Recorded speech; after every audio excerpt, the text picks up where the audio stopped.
Well, here we are again. It's Monday, March 23rd, 2026. And wow, again, because Who are you? I.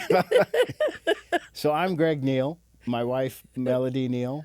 From the And Goldor we're from the store Goldor store. in The St. Goldor George, store Utah. basically, sponsors this show.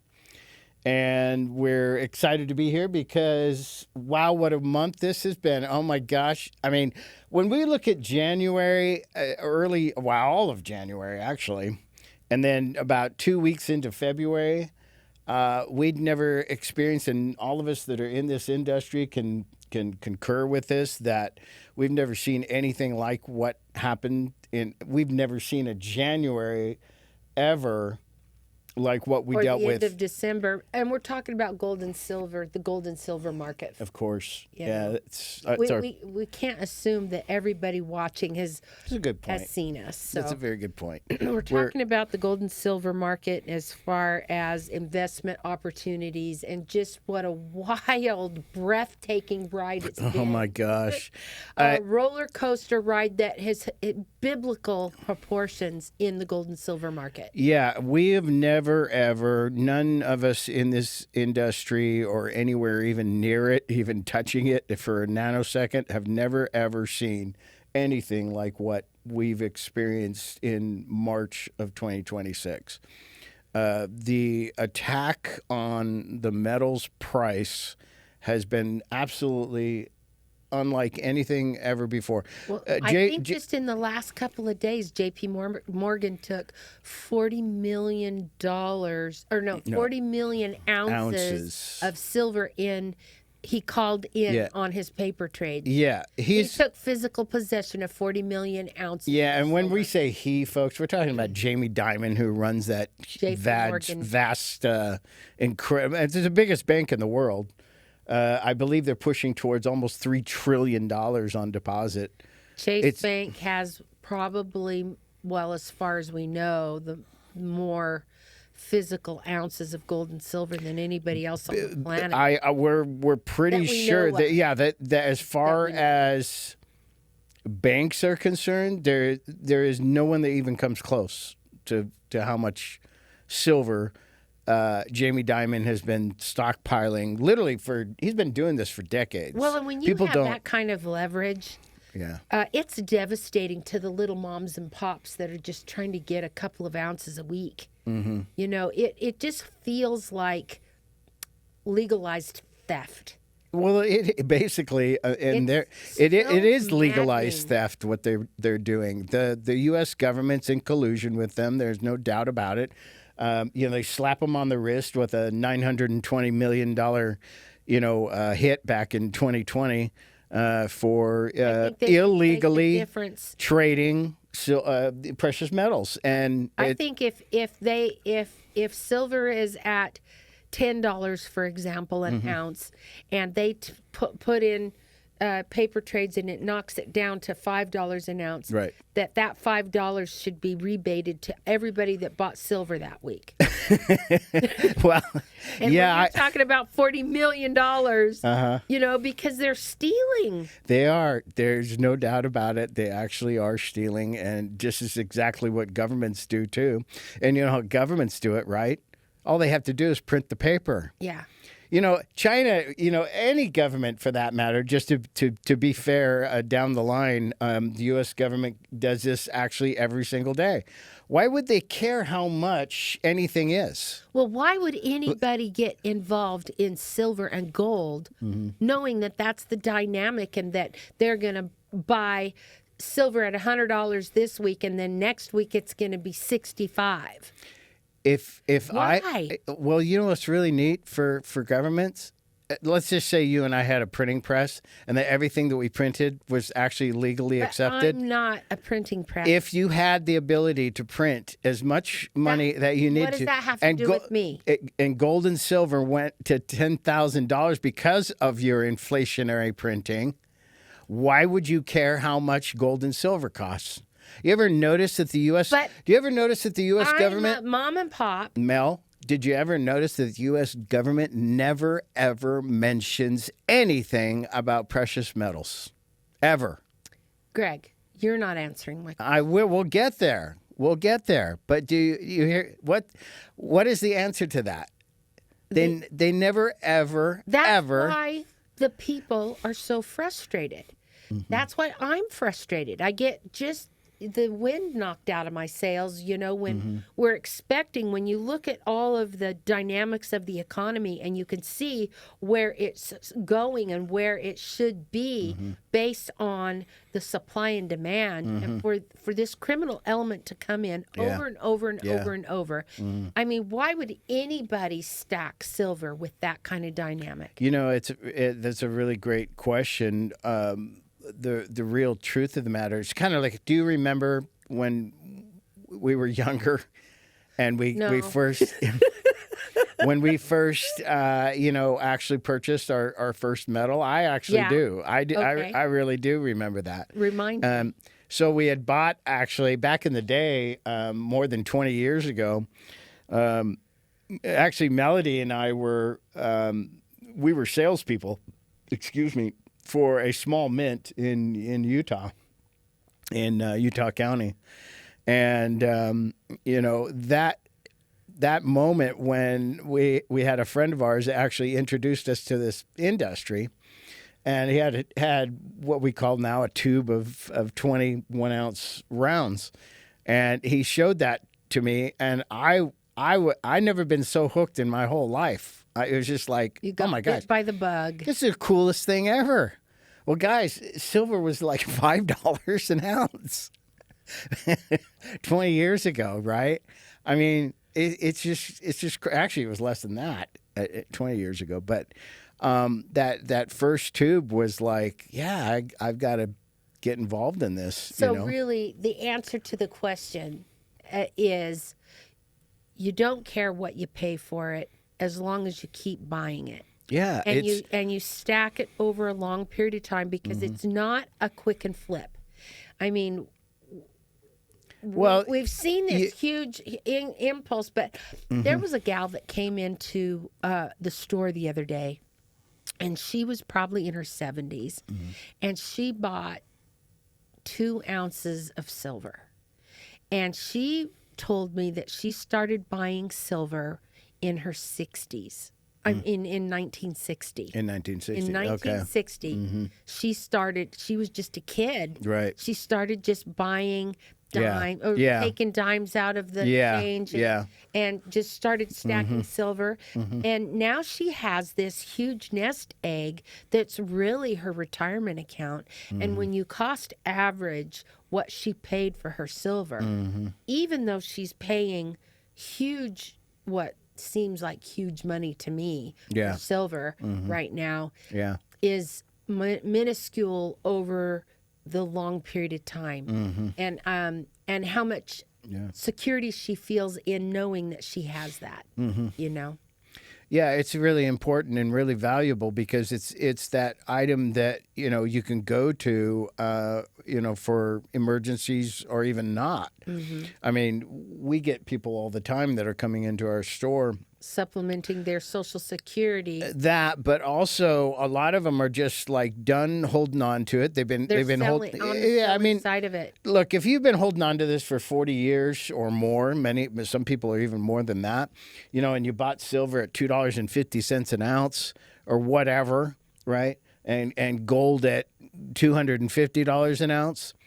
Many of our clients are in that perspective right now. They could have easily bought a Krugerrand at less than $200 back in the day, and they've been holding on to this stuff, and now they want to live. They worked for how many years? They've been retired for 20 years or whatever. It was their 401k. Sure.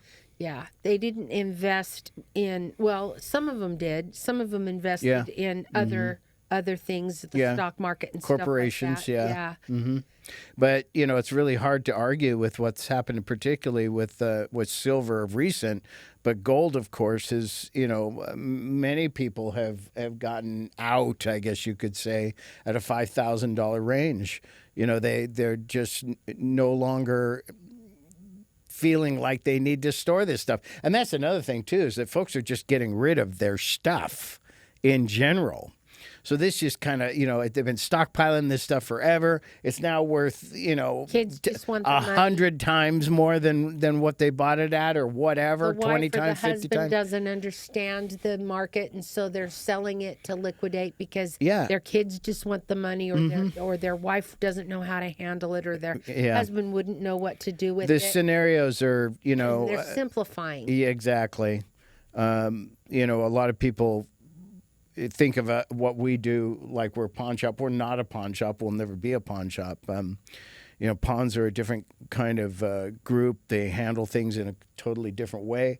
I'm not saying that's negative or anything about it. I'm just simply saying we don't make loans on your items. We don't do that kind of thing. We purchase outright. We have one individual that we actually do consignments with in our store, and a lot of people don't realize that our store is a pretty comprehensive place. It's not just coins and bullion and gold and silver. We do crystals, rocks, fossils, all kinds of very interesting things. So, soon we'll be able to, or hopefully very soon, we'll be able to get an online presence once again and show you folks what we do out there outside of our main industry, which is precious metals. But yeah, things have been nuts this month. I almost wish we could just wash it out, because it hasn't been pleasant as far as dealing with what we've been dealing with. How do you think the war is affecting the gold and silver market? Oh, there's no doubt there's an effect, but it's a complete opposite of anything we've ever experienced before with war and the precious metals. And so where do you think we're going? What do you think April's going to look like? I think April, I'm so hesitant in making predictions. Yeah, my gosh. I mean, I've been wrong so many times. It's not even fun. I mean, we recognize that a lot of the things that we talk about are our personal opinion based on our experience and our perception of what we see going on and what's going on in our community. Well, we're making the best guess, I mean, as to because we've been doing the precious metals business for about 20 years now total. Been involved in coins as well on a lesser level. But there's still kind of a passion for us. I enjoy that particularly, interacting with U.S. coinage. We do a little bit with foreign too, but yeah, we have never ever seen anything like this in this world. It's not just us, as a small business operation that does this. Everybody that's in this business right now. And many of us have gone out of business. This is something that we've talked about a lot over particularly this first quarter of 2026. You come into a brand new year and you experience a January like what we just experienced. And we're just like going, wow, is the rest of this year going to be like this? Because if it is, I'm in. We would just have to I don't know what would keep our energy going, because that almost killed us. But I have a question for you. Yeah. One of the other things that we sell are the numismatic coins and currency. And I noticed that we have these bills that are signed by states. Yes. Okay. Tell me the history of that. So, because I was under the impression that Andrew Jackson had something to do with those. Yeah, well, basically he did in a sense, because it wasn't just even the individual states. It was actually the individual banks in the states. Right. And so how did they get the power to be able to sign their own money? Yeah, well, it was basically they were allowed to do that because, if it was accepted by your constituency, those that are using that bank, then therefore it was accepted. And so, back in the day, you could actually do business with other people in other states Because there wasn't a centralized. There was no banking centralized banking system. Yeah. Yeah, and that's what Jackson was famous for, was the fact that he was hardcore not bringing centralized banking, because they knew how much damage it caused in England back in the day. You know, most of them from that area of the world, settling this new frontier America. They knew how dangerous and how devastating it was to the people. When the central bank literally, and this is our case that we live under today, because of the ability to raise interest rates and lower interest rates, that alone creates inflation in itself. And so that's something that the central bank is a master at. And literally, what we're dealing with, our economy right now is destroyed, really. I mean, because of this, we've allowed this to go on. Jackson was famous for the fact that he basically would give his life to keep us from going under a centralized banking system using fiat currency, which is what we use today. There's over 200 countries in the world that work under centralized banking. The Bank of International Settlements is actually the biggest bank that way in the world. They're kind of the mother bank to everything. The Federal Reserve is a major player in all of that. Because generally all the central banks around the world actually follow whatever the central bank is doing. So right now they're not raising or lowering. They kept everything the same, of course. President Trump is hardcore right now about getting them to reduce rates. I feel exactly the same way. This is insane. I mean, you're going out and buying a house at 6+%, and that's supposed to be a good rate right now. Well, the medium house pricing is 5 times the medium wage increase. Yeah, it's insane. What the medium wage increase could afford. 5 times higher than. We're seeing this in the off of Exit 2 in St. George. You won't know this, but They will if they live here. Yeah, a brand new area is building up out there. That's absolutely extra. It's like literally an entire city is being built out there in homes. These are all connected homes. Like if you ever see those videos about San Francisco where they build all the houses, connected together back in the day. These are 200-year-old homes, but that's what they're doing here now. Is they're building all these homes so locked in together. And basically they're trying to get people in that have they're getting paid a decent wage, but they can afford a $450,000 house, so they're buying all these. They're all connected. It's like 1,000 duplexes, connected together. Like condos. Yeah, I mean it's just condo houses. We never seen anything like this in this area until now. This has been going on for years, and they bring in these gigantic builders, most of them from the East Coast, to do this kind of thing. And it's all about economics is really what we got. A lot of small families that are needing places to live, and this is causing all kinds of stress, This is a great area, but, the cost of living is lower than other places in the world. It doesn't feel like it. I was just going to say it's lower, but it doesn't feel like it's that much lower. Yeah. And all of this kind of leads into what we're talking about all the time, which is precious metal, and particularly silver. That ability to have something that you can buy that can kind of give you a little bit of an edge against a crazy economic system where we can't trust our government as far as the economics are concerned. They're not doing anything for our benefit.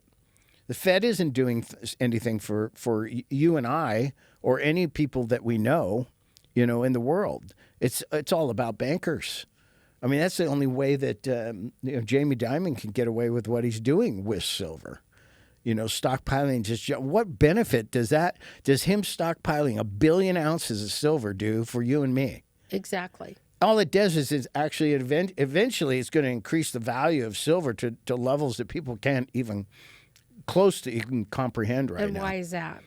Well, it'll bail his bank out. But why? But why would him holding all that silver. Because he can manipulate. When you hold that much actual physical metal, you can manipulate to a price to something that numbers are incomprehensible to people right now. Well, and the other aspect of that is that they're not mining it fast enough to meet supply and demand. And so if the supplies have been completely drained, which we hear is the case, and you can't get the silver, and he has all the silver. Yeah, he can sell to China. He can sell to South Korea. He can name his price. He can name his price, exactly, and they'll pay his price. And I think that's why when you see these big, huge crashes in the market, you start seeing a separation from what the spot price value of silver is and what the premium is it takes to get it. Yes. Because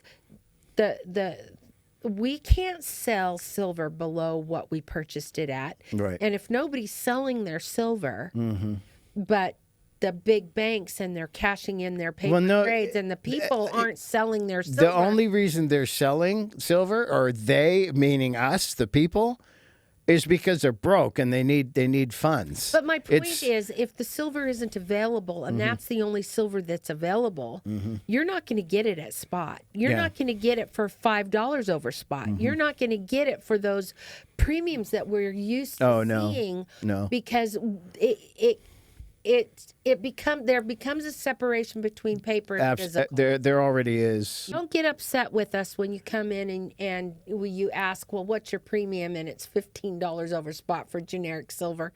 We used to sell it for 99 50 cents. Well, 50 cents to 99 cents. Oh, yeah. Over spot. And we were really excited about that. Now we just laugh about it because it's just such a joke. It's almost like back in the day, a dime could buy, something pretty serious back in the day. You mentioned the lady from 1960 that was, hoarding a coined silver, which also, by the way, is probably one of the best ways to buy silver right now because economically, you've got, in a sense, a 1/10 of an ounce of silver is kind of how it trades out there, and usually even a higher premium than that. For the most part, we've been able to trade that particular type of product lately at spot, which has been around between 55 and 60 times face. I was just pulling it up to see what it is today. When I say that times face, unless for every dollar of silver. Correct. So 10 dimes, 4 quarters, 2 halves. The spot price for a Morgan dollar, for example, is $54.22.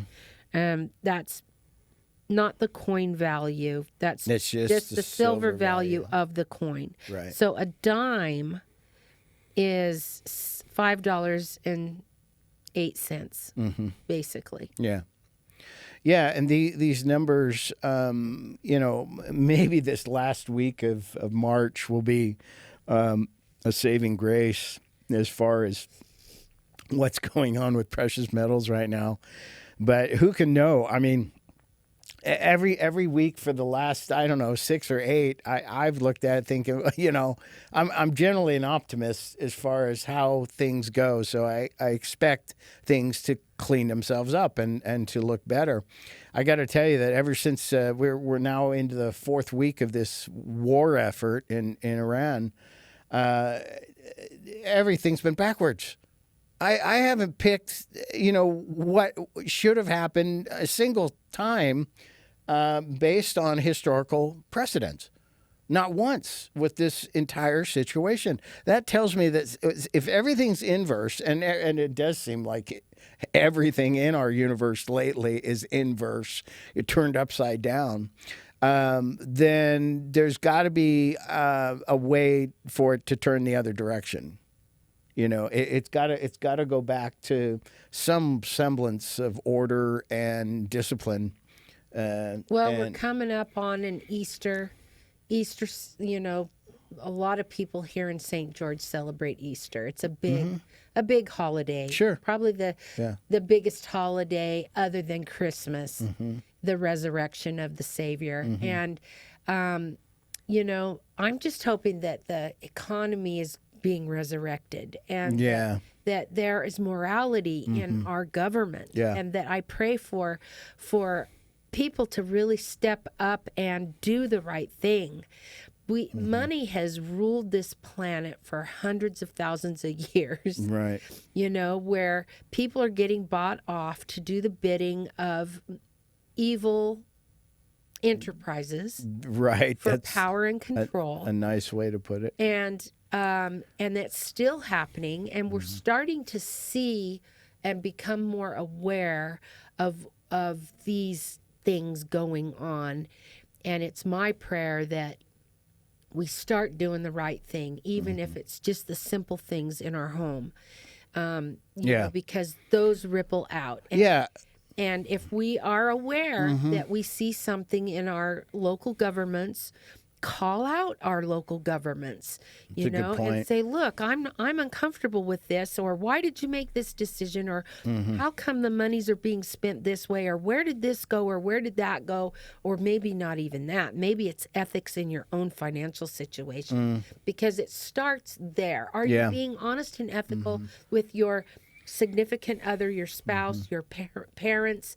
Are you being honest and ethical with yourself on your spending habits, on how you're investing in yourself, and, you know, really bring it home, because it starts here in the heart. It does. There's no doubt about that. And it's a way to really self-audit. And it, you know, it ripples to the world. Yeah. You know, I get discouraged when I see these big things going, and it's like, well, I can't, as an individual, do anything about that. I'm not in a position to be able to make choices or decisions that will affect that. But that's the lie. Because if I'm at war with my kids or my spouse or my parents or my neighbor, if I'm at war, that war ripples out into the world. Yeah. No doubt about it. And we have to stop fighting with ourselves. We've got to stop the negative talk with ourselves. I mean, be kind to yourself. Give yourself a break and forgive yourself, and then be kind to those that are not being kind to you. I mean, we spend a lot of time talking about, you know, precious metals and the hard issues that regarding money and how it really works in this world. If I'm not managing my money properly, how can I expect my government to?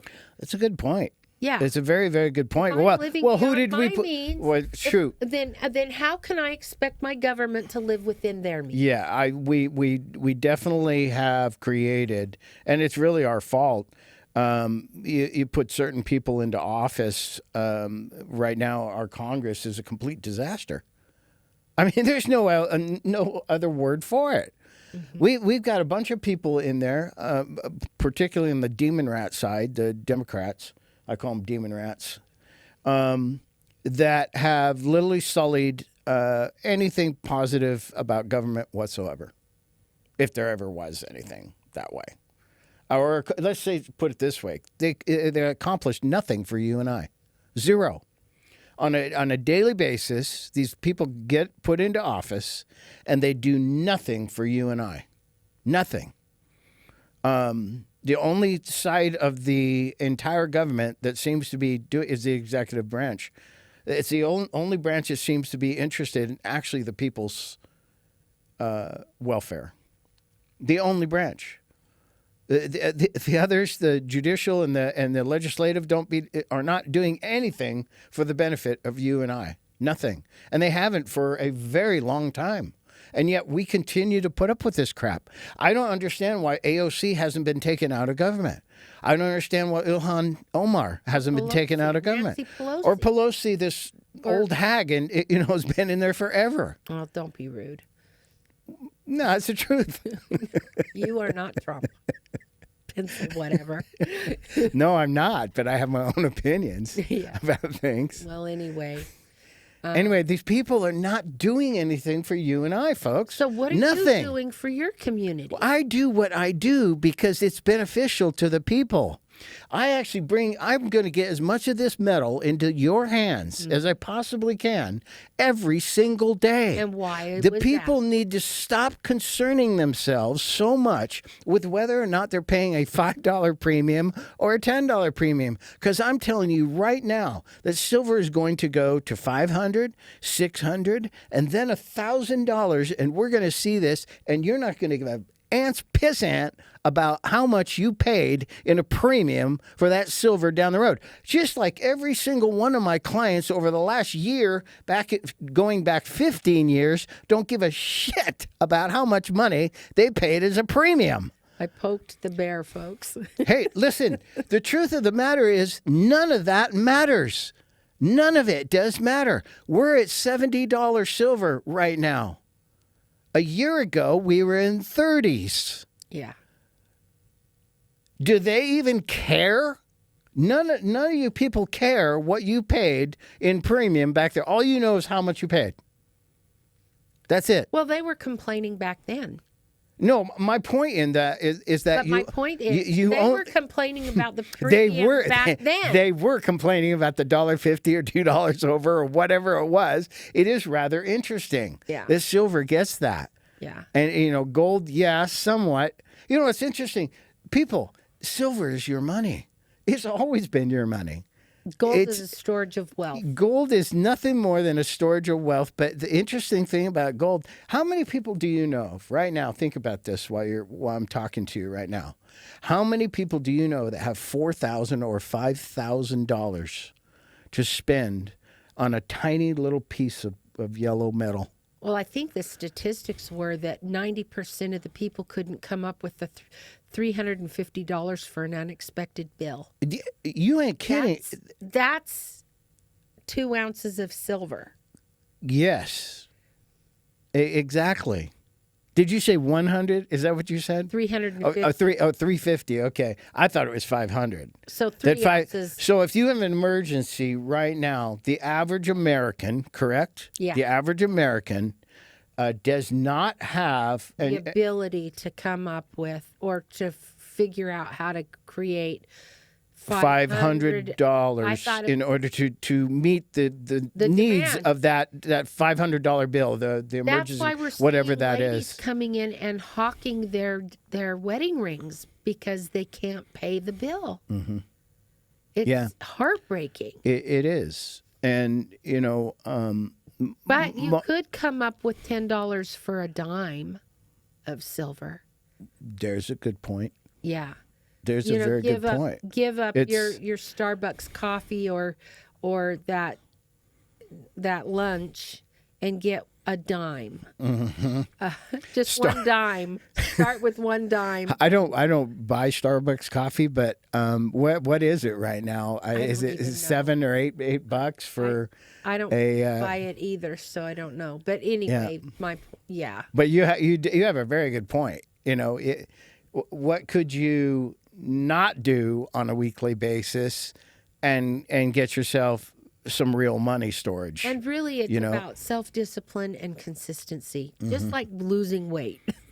Losing weight is really tough when you're not consistent and you're not working on it over a period of time. Yeah, but you also got to find out what the issue is internally, And by the way, it internally may mean not so much even physiological, but also psychological.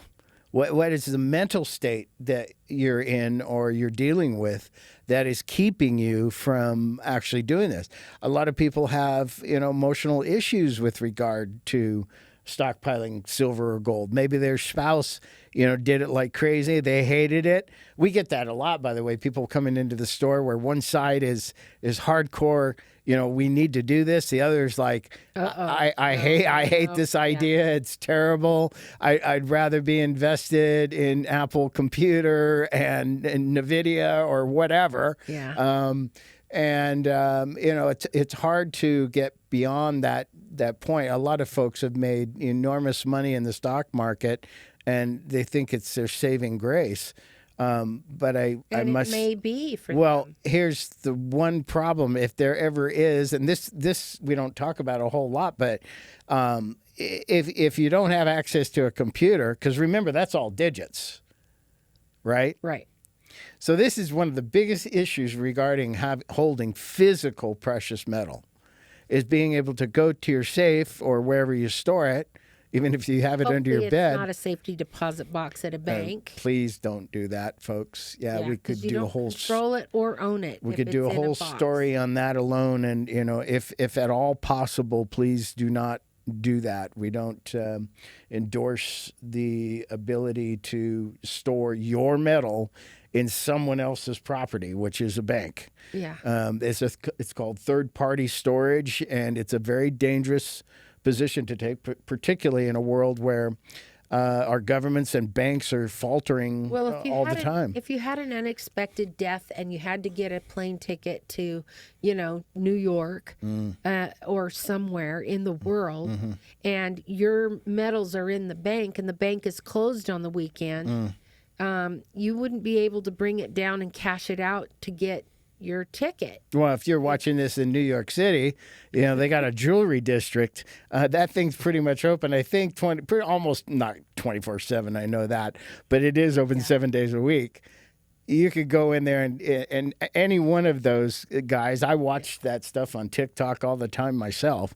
They buy precious metals all the time.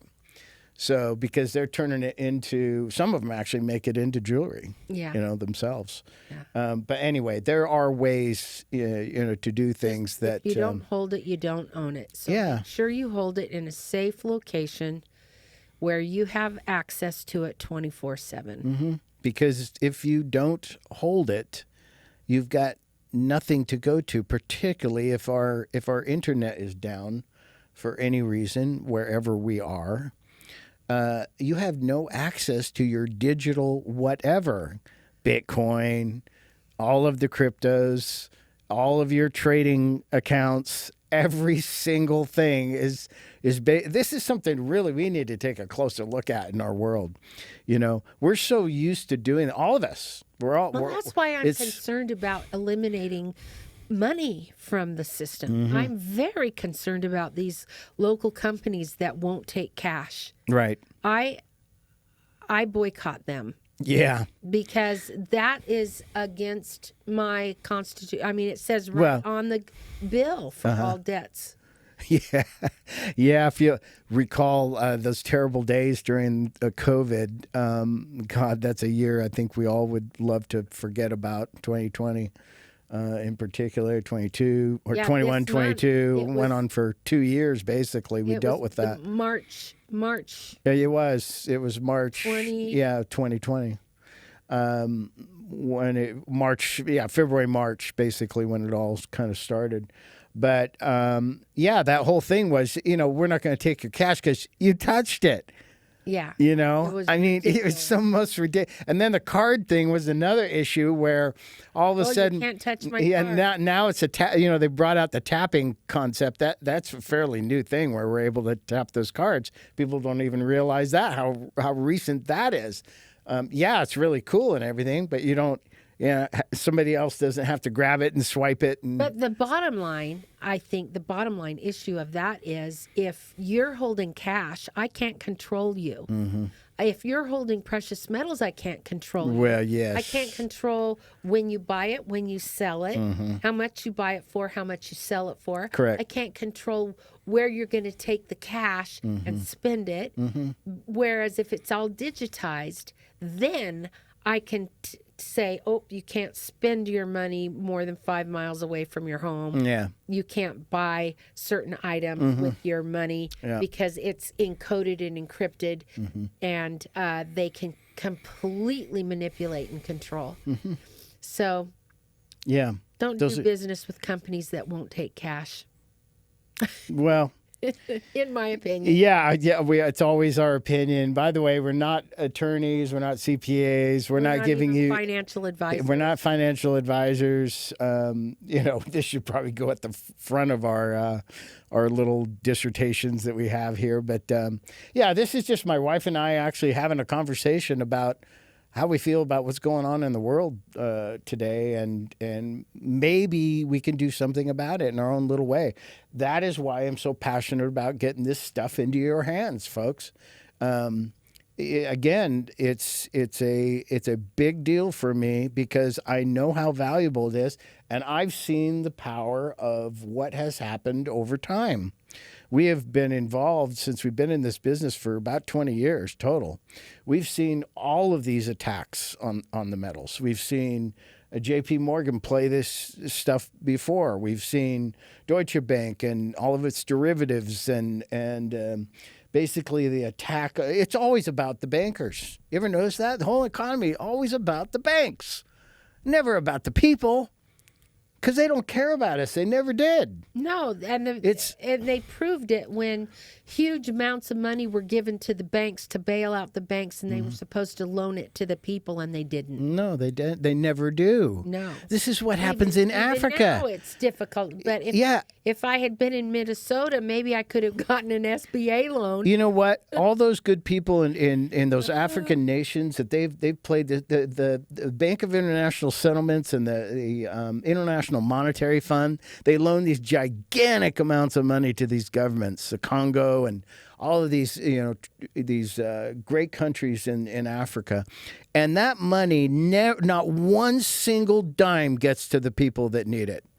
Never, ever. It's despicable what happens to these people. They get left in the lurch. And that goes back to the earlier conversation that we were having during this podcast about being having morality in our environment. We have got to step up our integrity when it comes to how we manage our own personal finances. Right. Because it ripples.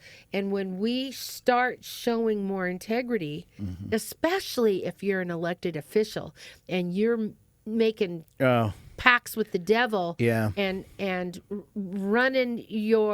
selling your soul for that mighty dollar and selling out your own constituents, there's a reckoning coming. Yeah, I mean, back in the day, the mobsters used to, have an envelope that would be so thick you knew what it was, and they come into the room and put that on the table, and you either accept it, or you didn't, or exactly, basically, yeah.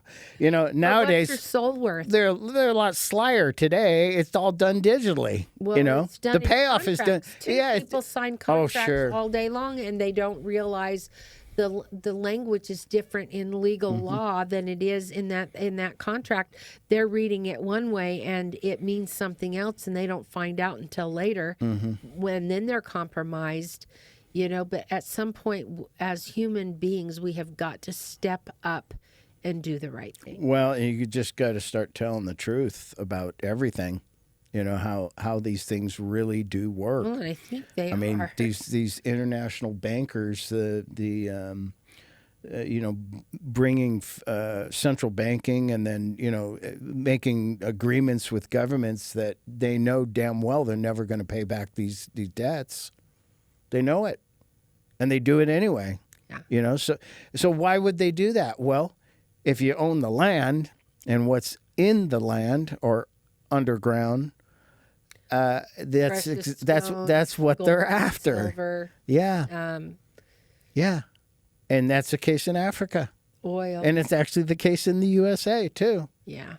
And so the deeper you go in this, the uglier and darker it gets. Well, that's why you can get completely overwhelmed and depressed when you're not in a position to be able to have an influence on what's happening. Right. And so turn it off, go inside, be the best person you can be, and step up your vibrational, how you're operating. Yeah, how you're showing up. And your relationship with money. You don't have to struggle and fight for your meals. Right. Breathe it in and just know that it's going to flow in your direction and that things are going to turn around because when you fear the unknown and you go into desperation because things aren't working out, breathe it in and just trust, because it will flow to you. An idea will come to you. An opportunity will come to you. It'll all turn around. Yeah, we are very aware of spiritual connectivity to all things that are physical. And it's we don't talk a whole lot about that in this podcast, and maybe we will, depending on what the people would like to see and hear. One thing I will tell you, that we'll tell you the truth about whatever we're talking about, no matter what. I personally, I got involved in this business a long time ago because I'm rebellious towards all the systems as they operate right now. And silver and gold are one of the best ways, particularly silver, to do kind of a silent, if you want to call it a, protest. Yeah, in a sense, I guess you could say that. Every dollar spent on silver and gold is a dollar taken out of the control of the central bank. That's exactly right. And people, I think, get to realize that small 1 ounce of round, or that bar, or maybe that 10-ounce bar, or whatever it is that you can afford, and we realize that it's getting more costly, and it's going to get worse that way before it gets better. But the truth of the matter is, your dollar is being decimated. Its buying power has gone down to maybe 3 cents a dollar if you're even lucky on that. It's their way of keeping us in slavery. Mm-hmm.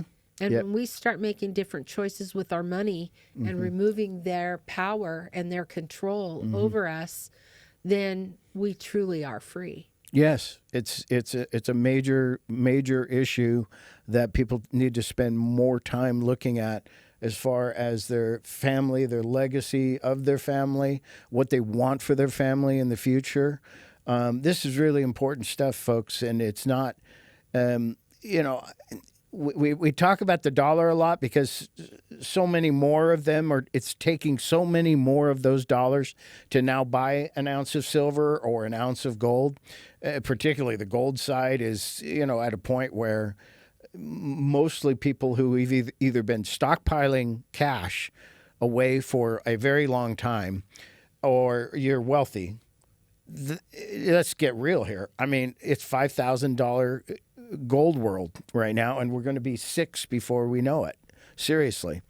Again, well, let's just take a look at where we're at. It's 9/26, Monday, March 23rd. Mm-hmm. And gold is at $4,458.50. And silver's at $70.21, and that's the ask. Yeah. Think about this. Gold has gone down $900 from its peak. Can you explain to the people that maybe just looking into this the first time, when you look at the chart, there's, can you see that? Hopefully they can see it. I don't know if they, no. I don't know. We'll see. Well, anyway, when you go to kitco.com, KITCO, and you pull up the precious metals market, gold is on the top, and there's a bid price, which is $4,452.50 right now. And then the ask is $4,454.50. Yeah, it's a $2 margin. It's ridiculous. Yeah, and on silver, it's 20 cents now. I think they increased it from 10 cents to 20. $69.86 to $70.11. What is the difference between the bid and the ask? And so when I'm purchasing silver, what number do you go off? So it's always the ask on the if you're coming into our store, the price is based off the ask, because the ask is actually the ask for purchase for someone to buy. Okay. So basically the bid is the buy rate, where the buy begins. On both sides of that, there's a premium that's basically charged. On the bid side, which is you're bringing me something to sell to me, we can't pay bid or ask on either one of them. We have to pay under that. It's called under spot in order to make that purchase. Why? Because if we immediately are going to sell to a vendor that we would sell to, especially on the larger sales when they're bringing in 500 ounces. Absolutely. Irregardless, we have to be under that in order to make any money at all in the, or I should say currency, because it's not real money. Anyway, so that's how we make a living that way on the buy side. On the sell side, the only way we can make any money is because we can't buy at that rate, we have to buy, at under. In order to sell, we have to, if we're buying from our vendor, we're going to pay over spot. Okay? So we have to charge something over that in order to make any money in the industry. And this is how it works for those of us in it. In today's market and with what's going on in the industry, what can someone expect as a premium to purchase? So on gold, you're going to be most likely anywhere from probably $70, depending on what it is in gold. That makes a big difference as well. Gold Eagle or Gold Buffalo have a higher premium than a Krugerrand or even a Gold Maple from Canada. They're in America, they're seen as a totally premium product. In other parts of the world, I couldn't tell you how they look at that. But here in America, they're the premium gold products. You're going to pay anywhere, like I say, probably on that type of a product, you're going to pay at least $100, $120, $140, $150. It just depends on the dealer and if you go online right now, you'll see exactly what I'm talking about. Any of the major players online will have pretty hefty premiums on these things. Same with silver. Silver is a little bit different in that the premiums are always lesser, but when you consider the amount of where silver is at right now, it's actually pretty high as well. I find it really interesting as a dealer. It doesn't matter what you pay for the silver. The premiums are pretty much the same. I don't make more money because silver's at $100 an ounce. No, in fact, it's actually more difficult as the price goes up, or the the ask price, I should say, because we're still based in a paper contract world. As far as we dealers are stuck with this number, and it's real problematic for us. The truth of the matter is that precious metal, particularly silvers, we're so far above where we're at that COMEX price that people just don't understand. The COMEX price is not really the true price. It never was. It's a futures contract price, 3 months to 6 months ahead. Yeah. It's crazy that we're stuck with this garbage, but we got to deal with it. Yeah. Because everything's based off of these ridiculous numbers. So China figured this out actually a long time ago. And they know that, basically they're willing to pay a much higher rate for that type of thing. Yeah. So hopefully our event today has touched a few hearts and been able to get through, with regard to the value of holding precious metal, particularly silver. If you're looking for any unique gifts for Easter, for egg, things to stuff in the eggs, we've got Mosasaurus teeth and all kinds really of neat fun things, rocks and trilobites and all kinds of neat things to put in eggs. We've got Ike dollars you can put in. Oh my gosh, yeah. I mean, really, if you are local, please come to the Gold Ore Store. Just get just come. I mean, even if you're not, let us know that you saw our podcast. Yep. And if we don't see you, we wish you a very, very happy Easter and good fortune in the near future. Thank you, folks. Appreciate the opportunity to speak with you. Signing off from St. George, Utah, Gold Ore Store, 7 North Main Street.